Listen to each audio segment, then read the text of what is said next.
journey beyond imposter syndrome. This is where I invite you into a space where high achievers and spiritual leaders converge to redefine success and self-worth.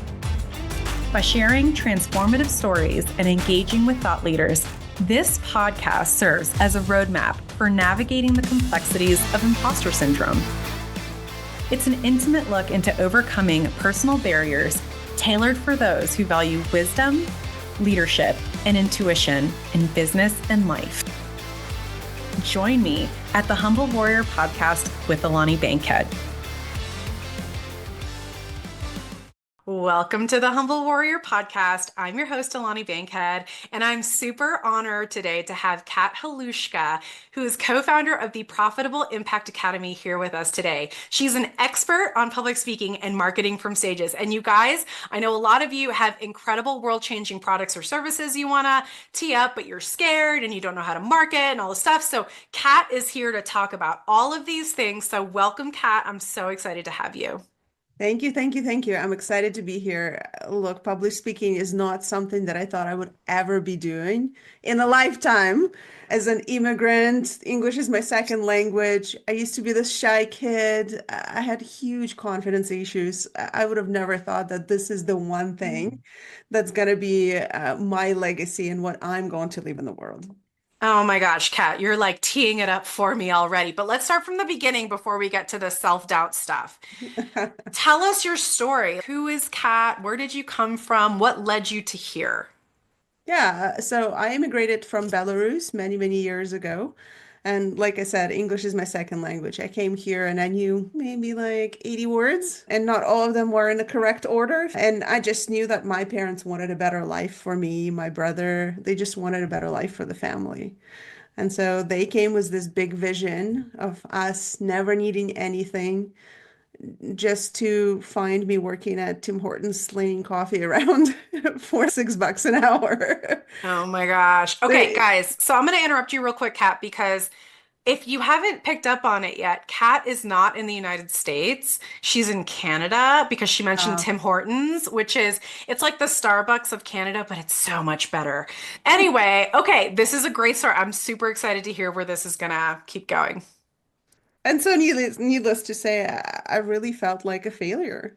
My parents did this whole move across the country to something completely new where we didn't know anybody, we didn't have a community, we didn't have family, just so I could have a better life. And there I'm working for $6 an hour with no future and no prospects.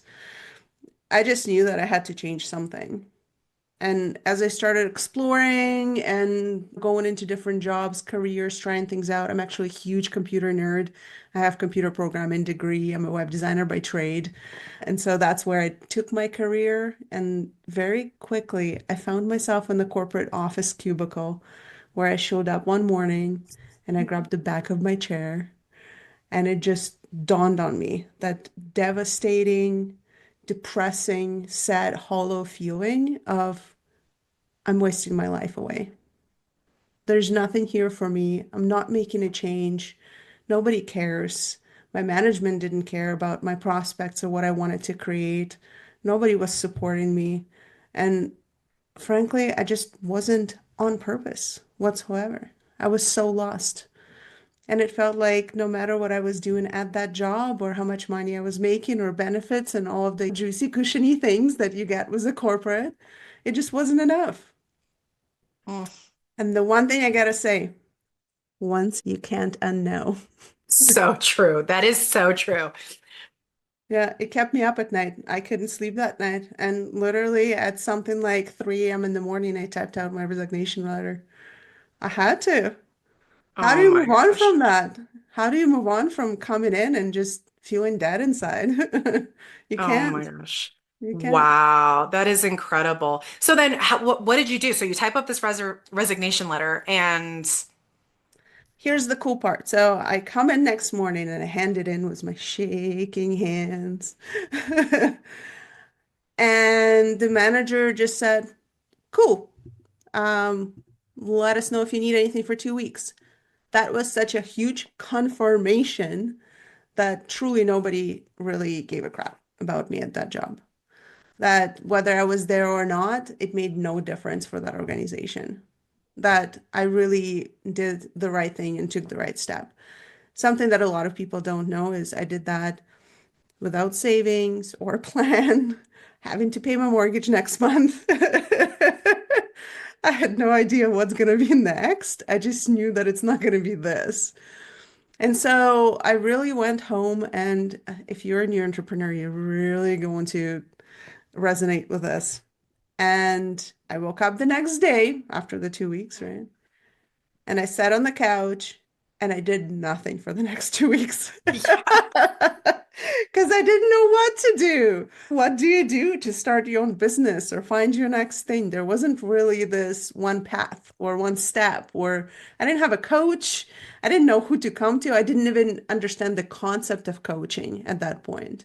It was a whole lot of, okay, I guess I'll read the books and then maybe I'll watch some videos and maybe I'll try things. But at the end of the day, I started seeking. I started seeking something that is going to fulfill my roadmap to the destiny that I'm meant to do. And it's not until one event that I attended and I watched an immigrant like myself from the stage with an accent just like me. It was way heavier back then, okay? Just like me, make an offer and do a talk and inspire people. And those people just kept standing up and going and signing up to work with that speaker. And I thought, oh my gosh, that guy just made more in 1 hour than I did in the whole year at my job. But besides that, he has the potential to change so many lives now because transformation happens in a transaction. Oh, Those people are committed now to changing their own life. They have committed to taking the next step. So there's no doubt that those lives will be forever changed from them on. I wanted the same thing. I just didn't know how. Because let's be honest, nobody's a natural born speaker. We don't just pop out and all of a sudden become the storytellers, magnetic people, yeah. charismatic, where everybody just wants to talk and hang out with us. In fact, I'm a wallflower when it comes to going into the rooms. You throw me at a networking event, I'll just stand there and I'll wait for people to come to me because there's nothing like the awkwardness of breaking into a threesome of a conversation where everybody's pitching themselves. It is awkward. It is awkward. And all it came to is, to me, it's better to take the step that's imperfect than perfect the craft first. Say that again. That was It's good. it's better to take the step that's imperfect than perfect the craft first. Oh, yes. You Okay. just gotta do those things that are not perfect, that are going to suck in your mind, that are going to be the best you can do, because that's all we can do is our best at the moment we're at, the way we're now, right? And the best example is we were just talking about my event. I just hosted an event a couple of weeks ago. It was a big marketing summit, and I had over 100 business owners in the room. And it's been a hot minute, okay, since I've been in front of 100 people in the room on the stage in person. I've done a ton of online speaking. I've done a ton of in-person speaking, but I took a little break. And being in front of the room, sharing my story and my why, what felt like for the first time brought up a lot of emotion. And so, not even 2 minutes in, I'm bawling my eyes out in front of 100 business owners. And I just take a breath and continue because all I can do is my best at the Yes. moment that I'm at the way I am right now. Mm. And I finished that presentation, and the moment there was a break, I had people come up to me, and there was this one woman I'll never forget. And she says, thank you so much for not apologizing for your tears. You just never know what is going to be the one thing that will really hit someone's heart. And that one thing was the thing that I didn't want to do on the stage, right? Cry. Yeah. Yeah. Because nobody wants to go stand in front of 100 people and break into tears. But that one thing forever will change how that person perceives public speaking and what they have to be or do to be a great speaker. Oh my gosh, this is so good. Okay, can we pause for a second? Because there's a lot of stuff there to unpack. First of all, I loved this first story of you felt like you were in this dead end job and you knew it, right? Your Mm. parents loved you so much. They uprooted themselves from what they knew to create a better life for you. And so at the time, it sounds like your brain identified success as financial or career success. Yeah. And you felt like you were failing at that by working at this Tim Hortons, right? So it's awesome to see your brain saying, I deserve more, right? And Hmm. and I it's not about owing your parents, but it's honoring the sacrifices that they made. Yes. So then you end up in corporate. And I love you had to fight your way to get there, right? It's like, how do I get there? And then you get there and you have that moment where your whole body's, we can't do this anymore. This is not us. And I love that you said once you can't unknow because I that's the whole core of coaching, right? Is Mhm. we have subconscious thoughts that drive our emotions and behaviors. And once we can bring those thoughts to the surface, everything changes because you can't go back to not knowing. And so whether you want to make the change or not, your body is going to start making the change anyway because it knows. Hmm. So then the next thing you mentioned was you're like, I have no idea what to do. I sit on my couch for 2 weeks, which is so glorious. And then you see this other person who's just like you doing this amazing, inspiring work and getting paid for it.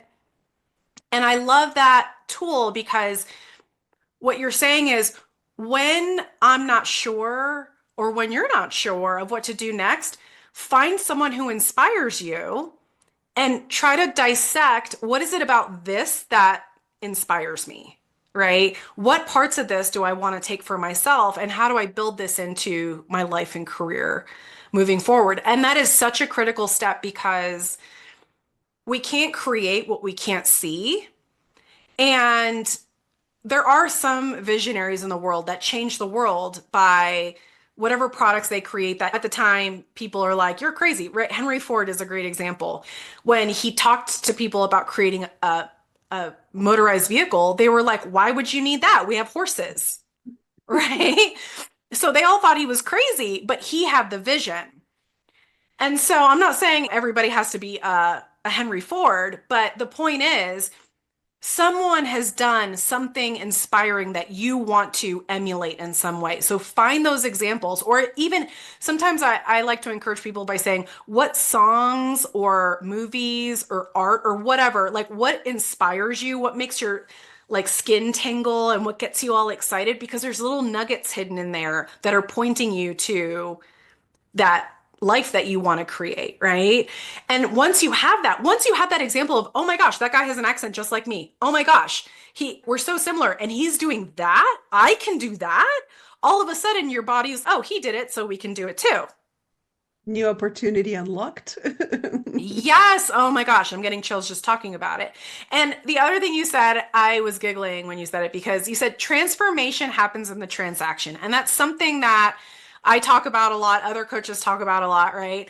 And it's funny because money is such a funny thing. Like it's so emotionally charged for people. And back in the day before I got into this space, I never would have imagined paying somebody to coach me on stuff because I get things done. I am independent. I'm the one that people come to fix problems. Like what can you teach me that I can't figure out for myself? Until I discovered that coaches and consultants and experts like you, our job is to shorten the timeline to learning. Of course, you can learn all those things, but time is a resource you can't make more of. So you're exchanging money for time. And when you exchange that money for that resource, what you're telling your body is, I'm committing to making the change because I paid a lot of money for this. And so it's an accountability mechanism for people. So I love that it's like the second you make that decision of I'm investing in this marketing program or this whatever program, like you're saying I'm going to be this new, better version of myself.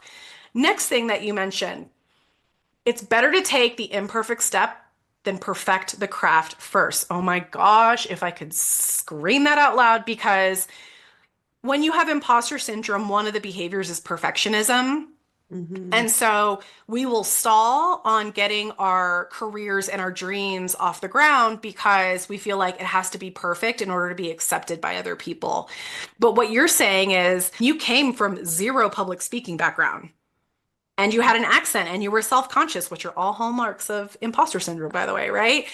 And so I love that you're like, no, I just got up off the couch and started taking action, and it was messy and I messed up, but now you and I can sit here and I bet you can look back and be like, oh, that was so fun. Or I love that version of myself. I know I feel that way a lot of times when I think back to how messy it was in the beginning, but I love those versions of us because they're so brave. It doesn't matter how scared you are. You're like, I'm still gonna do it. Oh, so there's so many amazing nuggets. Now, you did say something that you glossed over, which was you got on stage at this last event. And by the way, guys, check out her Instagram. I looked at it obviously before we met, and that event looked like so much fun. I was like, dang, how do I get to this thing? The speaker lineup was amazing, and the environment was like super cozy, and the food looked wonderful and stuff. But anyway, but you said that you had actually taken a break for a while before that Yes. event from public speaking.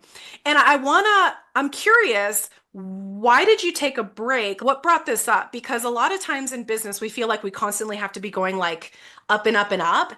But sometimes the break is part of the process, but we have a hard time giving ourselves permission to do that. So if you don't mind sharing, like what led you to that decision and Yes, so a lot of it was things that are out of my control. So we were in a pandemic for several years, and just a lot of businesses, mine was forced to go fully online.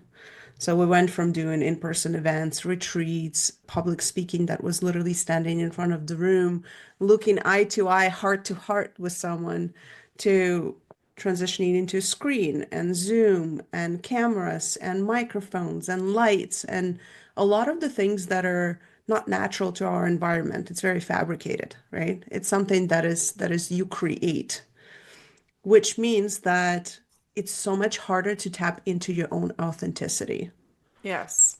And so for myself, after being online for so long, and it's been truly several years, we all felt that. After being online for so long, our business grew really, really fast. Like I'm talking, we 4x'd in a matter of 3 months. And some of you have experienced it, and others experienced completely opposite. And it was part of having that emotional depletion of having people on both sides, even just in a personal life, never mind business. Having family members and friends who lost everything, including their houses and cars, and had to go rent a condo or an apartment somewhere because, frankly, they just couldn't afford it anymore because they lost their jobs or got laid off or it got cut or they can't come back to it because offices are closed or stores are closed. To having family who lost businesses because they were very traditional brick and mortar storefronts and was ups and downs and different rules and you can open and then you can't and then restrictions and there was such chaos. It got really, really exhausting. And to be honest, my energy was just depleted. I just didn't have anything to give. And for me, if I can't show up authentically, full, and show up for my clients, I'd rather not show up at all. And Yes. so I had to reel back on what it is that I'm doing because it wasn't filling my cup as much. While I Yeah. was still impacting a lot of the business owners and clients a lot more, it wasn't filling my cup as fast. And so I found Yes. myself sure damn near close to an empty cup because I didn't have that in-person component anymore. And that's the one thing that, again, to know there's introverts and extroverts. I'm naturally an extrovert, but people would define me as both because I'm very extroverted and I need a break. Now, for those of you who are introverts, public speaking is the best marketing strategy out there Because I know you hate standing in that networking room and trying to break into all kinds of groups and say something that's a small talk, so not very interesting, and you feel exhausted for a week after. It is a very different dynamic when you're in front of the room and people are listening to you. You don't have to have 55 small talks about weather. And that came from my introverts on my team who said public speaking has been game changing for them. As an extrovert, doing public speaking only online depletes me.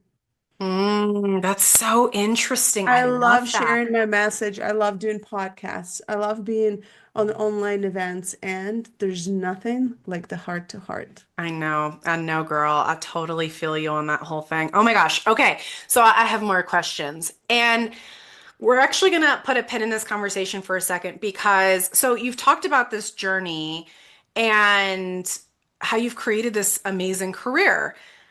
And you are the co-founder of the Profitable Impact Academy. So we need to talk about money for a second because a lot of people who listen to this podcast really struggle with their own self-worth is really what it comes down to. That's what imposter syndrome is, right? It's this little voice that tells you you're not good enough, you're not qualified, you're not worthy of these things. It's also the reason why they struggle so much. We, me included, in the past, struggled so much with doing that financial exchange in order to self actualize and grow myself to the next level. It's the same reason that if they start a business or a nonprofit, for example, they have a hard time asking for money, right? So it's always like awkward in that space of you love your product, you know your product is good, but then when it comes time to have the conversation on how much does my product cost, like the energy just leaves, right? So what was your journey like in terms of when you started and then becoming profitable and making an impact? What did that look like? Yeah, and a lot of it did attach to my journey of becoming a public speaker and learning to sell from stage. When you do public speaking, one of the things that you learn is you learn yourself. So one of my coaches actually has the saying, he says, when you have doubts, thoughts, right? If you're ruminating on things, if you struggle with self-worth, you got to bring it to light. And that all that means is you got to speak it out. Doesn't matter if it's just to yourself, if you're talking to someone, it's a coach, therapist, friend, partner, right? Wife, husband, family, doesn't matter. You just got to speak it out because the moment it will come out of your mouth, you will realize, is it true? Is it made up? And how do I feel about it? Because you'll feel it in your body. Because you damn well know, and I've seen it, if you're on stage and you're making an offer and you stand there and you say it's $10,000, the energy behind you saying the number is going to directly correlate to the amount of people that will actually give you that. Ah, So if you yes. feel ashamed, unsure, not confident, guilty, it will all translate into your audience because they feed off of your energy first. And so I always ask the question, because that comes up a lot with my coaching clients, is so what is it within your offer that you're not confident about? Is it Yes. the result? Is it what's included? Is it that you're lacking clarity? Because all of those are really easy to fix. And once you fix that, the confidence will follow. Ah, I love that. Again, when you can't unknow, you That's just right. have to bring it into light so you have the confidence that your offer is worth exactly that. Oh my gosh. Okay, but did you go into this portion of your career just being confident about selling from stage? Gosh, no. My Okay. first talk, I came in and I didn't know what I was selling. I was doing sales for someone else. So they gave me a slide deck. I had to adjust it with my story, and they had an offer that I've never even seen before in my life. So it's not even my own. It's even worse because you're like, I don't know if it's good. I don't know. I don't know if people are going to get value of it. I've never met someone who have been through this coaching program before. And so the confidence is very, very low. And so what happens is a lot of the time, again, that imperfect action, right? A lot of the time, it would be me doing it anyway, and then again checking in with myself pretty consistently. How am I feeling is what is lacking? And from that first presentation, the one thing that I did is I actually went back to the person who I was selling for, and I asked for testimonials, and I asked to talk to the clients so that I can gain the confidence that this is actually valuable. So when I say it's $997, I mean it. And when I say that they can make more than that back, I know it.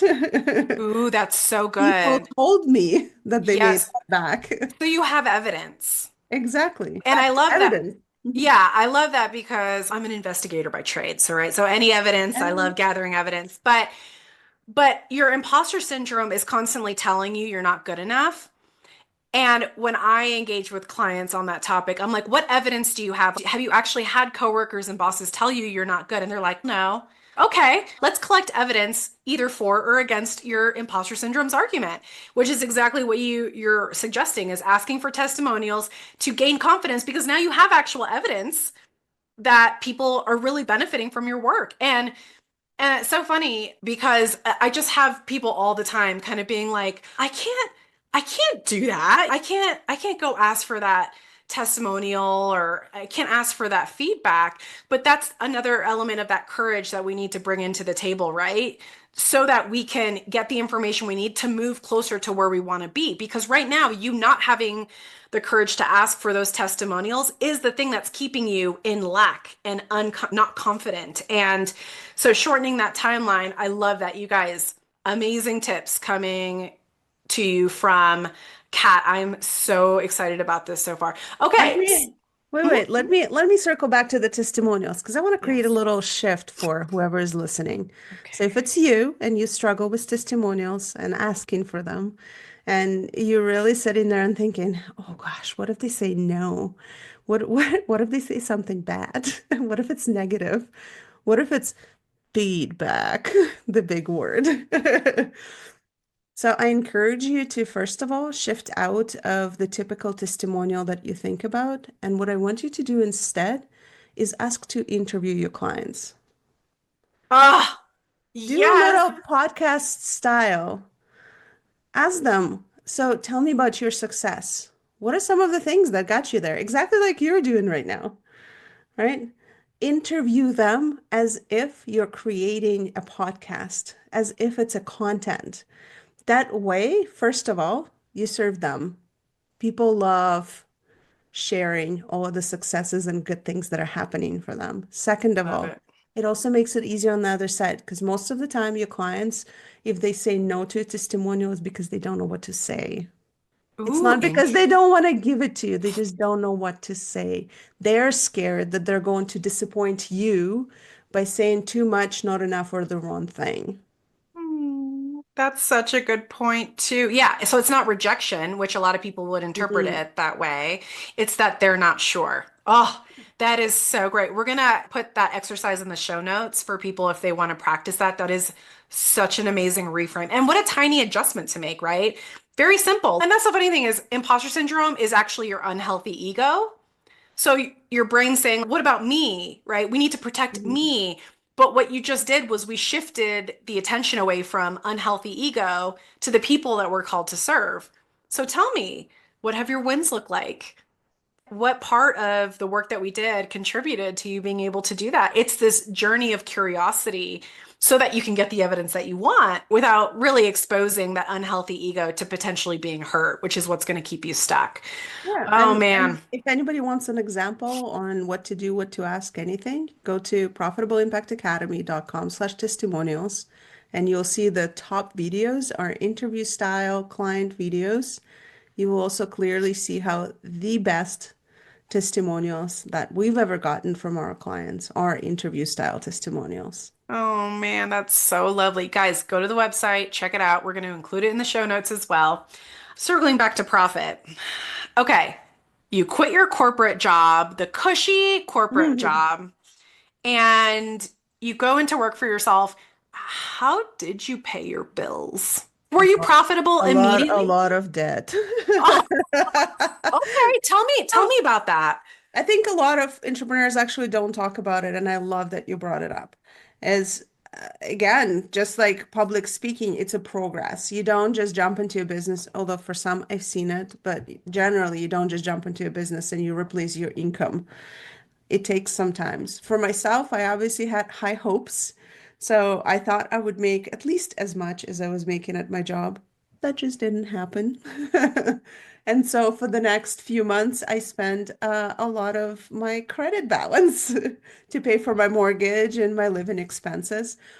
That said, that's one of the things that I think a lot of entrepreneurs need the mindset shift around is especially if you're an online business, okay? So if you're an online business, you coach, consultant, author, speaker, you do any kind of like therapies, things like that. There's one thing that we coaches don't get to learn that brick and mortar businesses do. And it's how much it actually costs every month to run a business. When I look at my clients' financials who have a door, they're paying thousands of dollars every month for rent, thousands of dollars for electricity, gas, light, whatever, right? They're paying thousands of dollars for staff. They're paying tens of thousands of dollars for inventory or trainers if it's like a yoga studio, right? They're paying tens of thousands of dollars every month just to have the door open. Never mind, not even making profits yet. Right. There's Right. marketing budget as well, right? And the costs keep adding up. And that's before they even open the door on the day one. Because imagine the renovation cost on the space. Online business owners are spoiled. Oh, They yes, we ex are. they expect to not even get all the software for free and then all of a sudden make 10 grand a month. And I was there too. That was my expectation as well. That should be easy, right? And so I always compare it when I'm starting a business. There are going to be foundational costs. There's several ways to get it covered. Your credit cards obviously is one.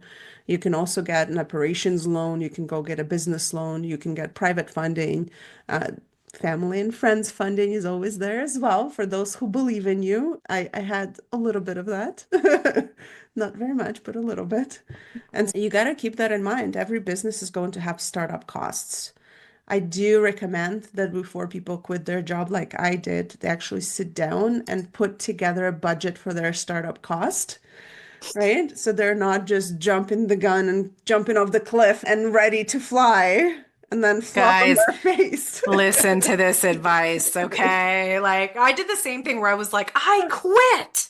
And then I was like, oh, dang, this is really hard to build a business. So Yeah. I don't do regrets, but I do tell people, I'm like, if I could go do it again, I would have side hustled my business until it was making as much as I was making.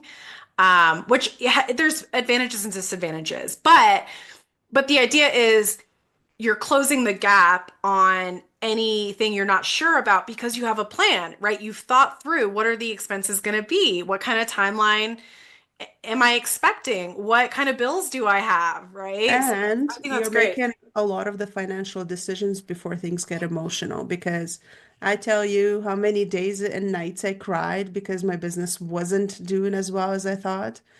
And when you are in that place of the lack, on that place of devastation, of failure, all the feelings coming up of imposter, not good enough, of the self, like everything comes up. When you get to that point, your decisions are not leading to creating more. So true. So I love that you mentioned that because I've talked about this on the podcast before, but if this is your first time listening, when you're in scarcity and victim mindset, what she's talking about, there's actually like biological and like neuropsychological research behind this, right? Your brain and your body are designed to protect you. So you being in victim mode, feeling sad about it limits the scope of what your mind is capable of because it's thinking about how am I going to eat? How am I going to keep the roof over my head? Like these basic survival elements.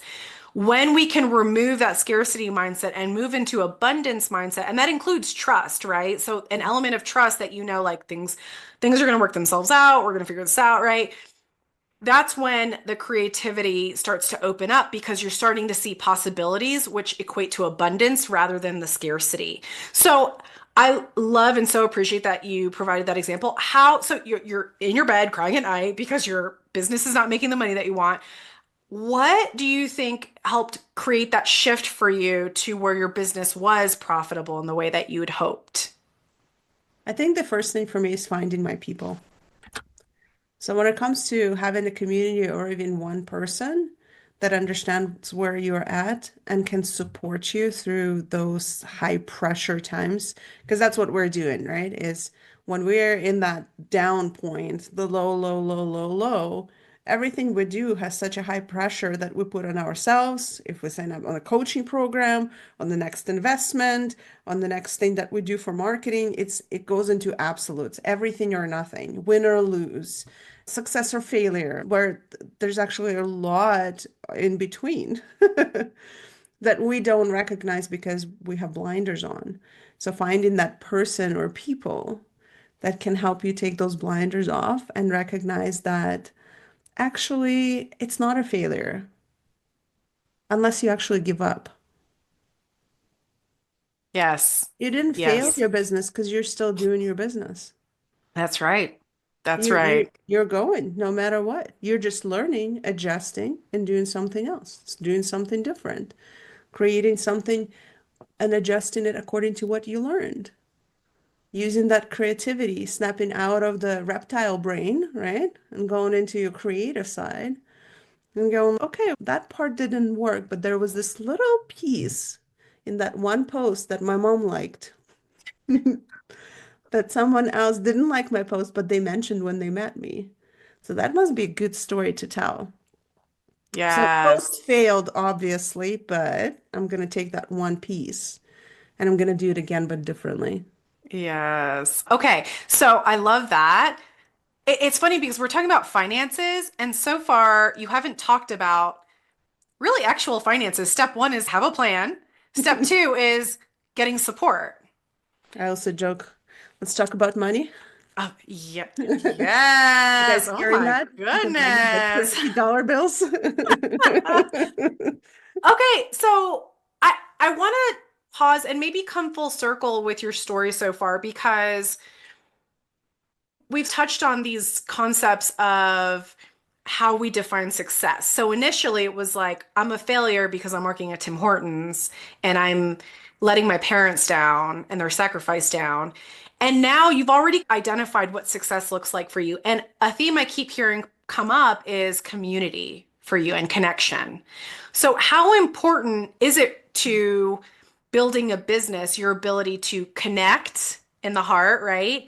And have that support network. Like what parts did you have to do in order to create that environment that supported you so powerfully?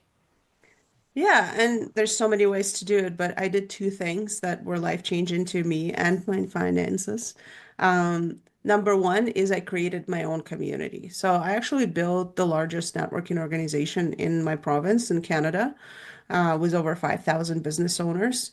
And that was just tremendously impacted everything that I do because it just opened my eyes to what is it that people actually want and need. And a lot of them wanted the community, the support, the piece where they can do some of the public speaking, and of course some of the promotion of their own business and getting the referrals and all of those things. And I just figured out how to create it and give it to them. And of course that helped my business as well.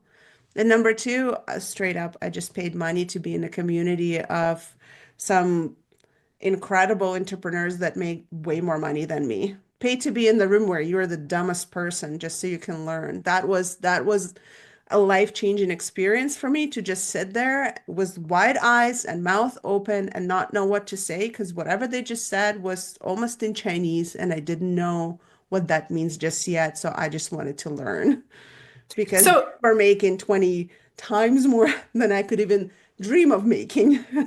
and you said these were translation, it was like a translation conference, or did I No, misunderstand? it was Oh, just a business community. It oh, was a business. business mastermind. Okay. So you were in the room, you're shocked and learning and just absorbing everything.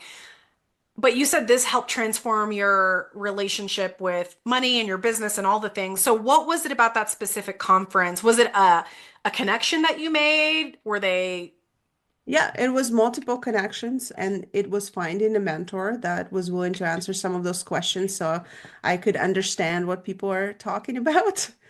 Also finding the connections of people that are willing to support me and help me, put me on some of the Ah, stages, look at my talk, tell me why is my talk converting at 5% instead of 50%, telling me what my blind spots are. Why am I not making money? Or why am I making money, but I'm not keeping money? That's a big yes. one too. I know some of you listening, it's you. You are making money, but somehow your bank account is empty. It should not be at zero if you're a successful business. Oh, oh my. Some money in there. There should be a nice little cushion waiting for you.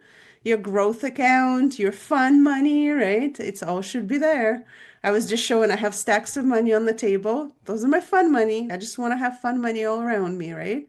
Yeah. Oh, I've got like different, Yeah. yeah, because it's helpful in having that around because your relationship with it changes. It's not so emotional when you're like, "Oh my gosh, I have a stack of bills." It's this precious, like you just get used, it's normal.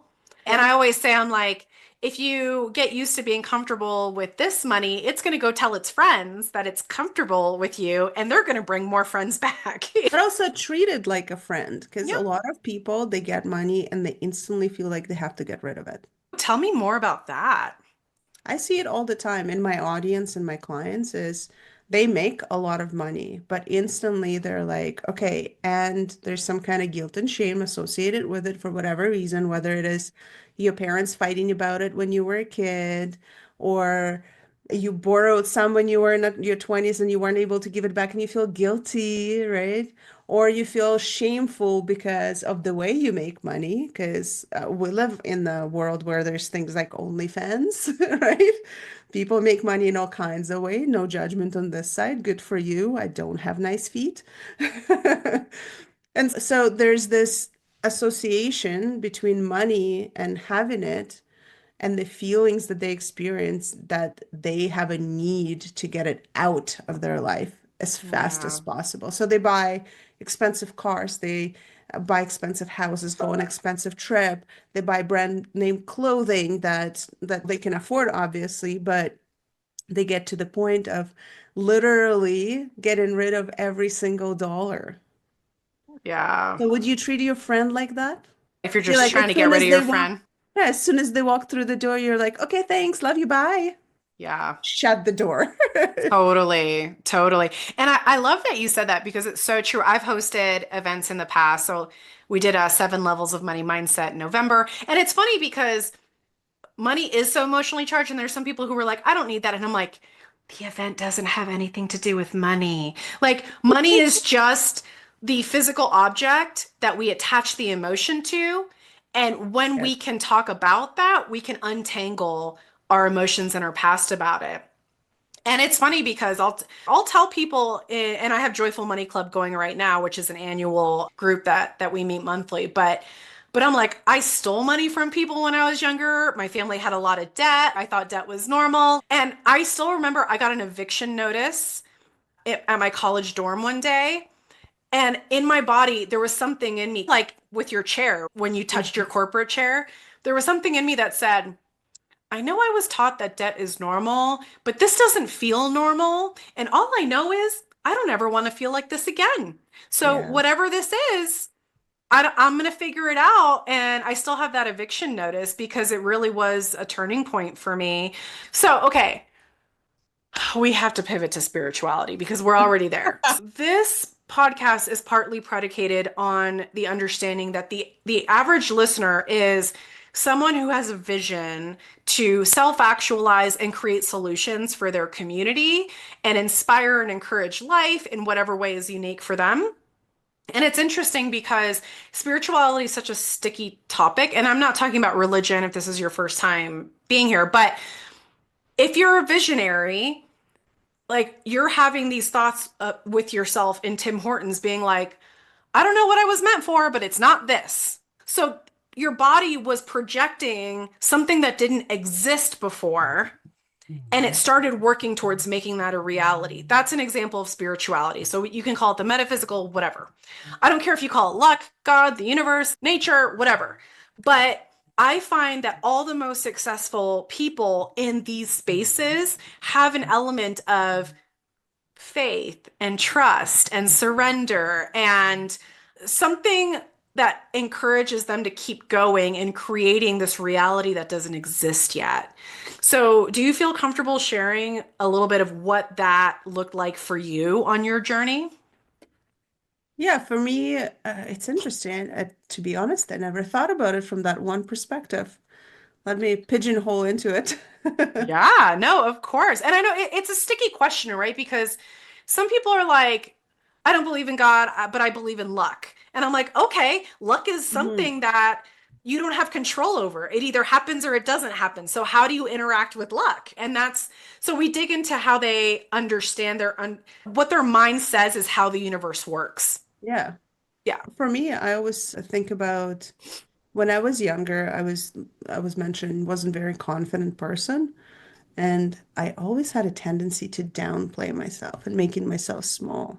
Probably some listeners will resonate, like when you grow up and you hear, "Oh, be quiet," or the adults are talking, "Go do your own thing," and kids are not supposed to be heard, like all of those things. We always get those messages.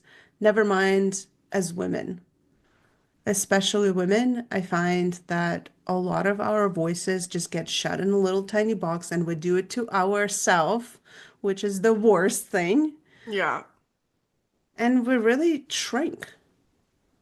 And for me, when I think about my journey and the change that bringing out my voice and coming back to who I am after shutting it in a tight little box under lock for so many years, seeing my transformation and transformation of my life, I just can't help but think it would be devastating not to help more people do that. It would be Mm. devastating to keep this one gift to myself and selfish. I just want more people to experience it. I want more people to experience what it's like to be their authentic self. Because that's the thing. Public speaking, think about the words public speaking. It's just speaking in public. Do that all the time. We do Literally. We're every talking, day. yeah, in a store, to a clerk, to a friend, to family, calling your mom. You do public speaking every day. And Yes. the one thing that we don't do is when it comes to speaking our truth, we don't do that. Often that is something unseen, Mm. unheard, shut down, put away, because we attach something that it's going to mean for others. This like almost invisible scale of if I do this, it's going to take away from someone else. Yes. Okay. I love this. So there was something inside of you that said it would be devastating not to help other people transform, and it would be really selfish if you did that. Yeah. So what do you attribute that to? Is that voice like your intuition? Is it the universe? I'm trying to get to how do you interact with that intangible thing? Because other people, it's beneficial to help them see like how you interact with that invisible force. I've been exploring my spirituality for years, and I feel like a lot of people talk about the same thing but put different label on it. So Exactly. call it God, universe, intuition, spirit. There's so many different words for it. But in reality, I just think about it as I definitely have guides, and the guides are guiding me. For me, it comes as a thought or a voice. And when I hear that, I actually have a little note on my phone, and that note is literally just says channeling. Oh, so good. Okay, I love this. So, if you don't mind my asking, how did you first encounter these guides and what did it look like to trust those guides as they were speaking to you? Because you clearly have a lot of trust with that intuitive element. And for a lot of people, they're like, sometimes I feel like my intuition's telling me something, but I don't know if I should trust it. It feels crazy. Like, how did you cultivate that trust with that? You simply test it. Remember we talked about collecting evidence? You Yes. test following it versus not following it. And then you can message me on Instagram and let me know what happens. Ooh, I love that so much. 'Cause I've So, done both. And I'm going to tell you when I wasn't following it, I had alcohol abuse troubles. I became homeless for a few days. I had money problems. And when I started following it, I was like, oh, all of a sudden I got invited to speak. The money started coming in, the clients started coming to me. And I was like, okay, so I have a choice. I can keep shedding it away and say, oh, this is crazy. Oh, that's intrusive thoughts. Yeah. Or I can listen and obviously filter through it because not every thought is something you should take action on. Because I don't know about you, but there's a number of times where I was in my car just thinking, oh, I'll just turn the wind a little bit, just a little. Don't do it. Okay. There are such things as intrusive thoughts. So filter process will make a difference and you will Yes. learn what that looks like. And I Yes. always check in with my body. 100% of the time. The thoughts come through. I check in with my body. Does it feel good? Is there tightness? Is there expansion? Is it in my stomach, in my throat? Is it in my chest? Are my fingers tingling? Am I like excited? Or is this something that's making me like sad or question myself? Because I am a believer, there is such thing as dark spirits too. And they will Hmm. try to guide you in the other direction.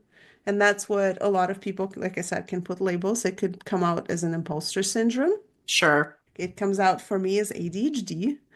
I can start a million projects. I will not finish any of them. They will be all 99% done. I love it. And the world will not see them, right? And create a little filtration system for yourself. Just check in with your body. Is it feeling good?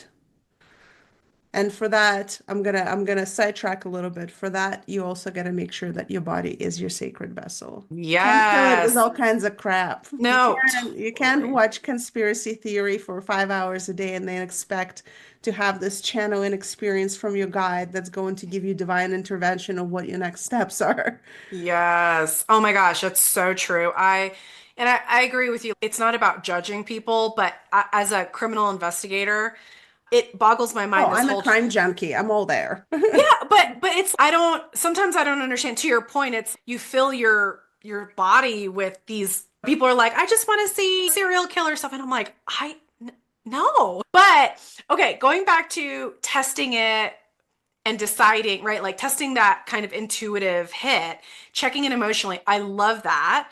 So true. Am I expanding or does it cause me to contract?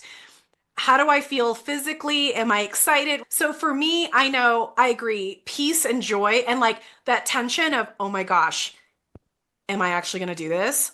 And oh my gosh, I could totally do this. Like that scary, excited tension for me is one of those feelings. And then I also get like goosebumps, especially around my Yeah. arms. And so, yeah, like these are all important cues that anytime I feel those, I'm like, oh, okay, I'm on the right track. Like we're doing good. But also on the flip side, I'm with you where when I didn't listen to those guides, oh, the most painful things were happening. I have a tendency to, I really love people and I'll give you the benefit of the doubt. You'll be my best friend when I meet you until you prove to me that you don't deserve to have that. And I got burned several times really bad. And one of them was actually, I was working child exploitation cases and I hired somebody that my intuition was like, don't hire this person. And I remember thinking like, oh, that's weird. I've never really had this feeling, but I had had it a couple times before, but I make excuses.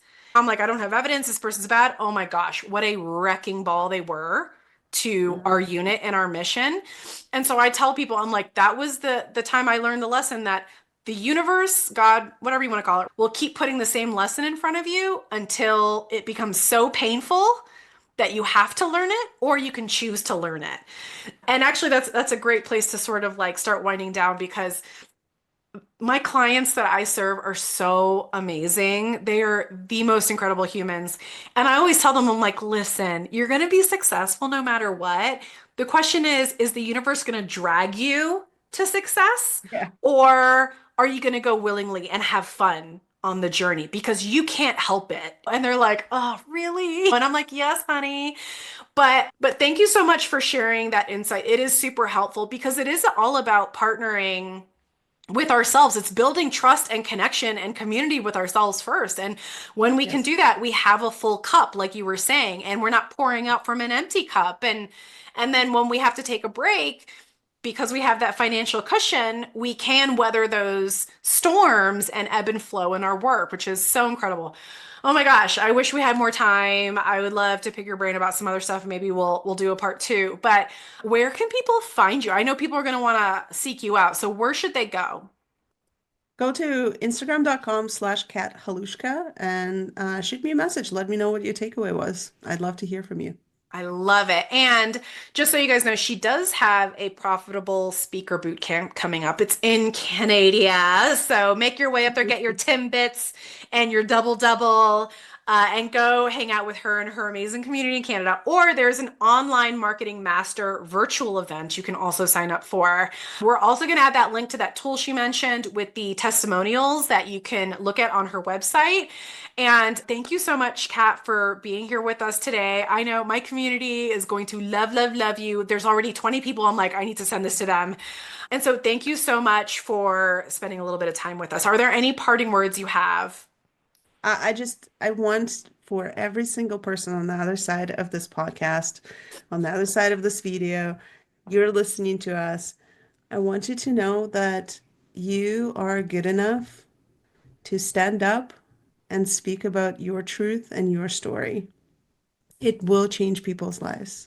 Even if that one person, and there's always one person on the other side that's listening, that you're going to create that shift for them and an ability to take the next step.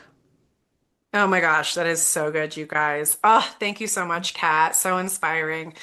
All right, Humble Warriors, if you're looking for more resources, check out my life purpose exercise freebie on my website, www.mightysparrowcoaching.com.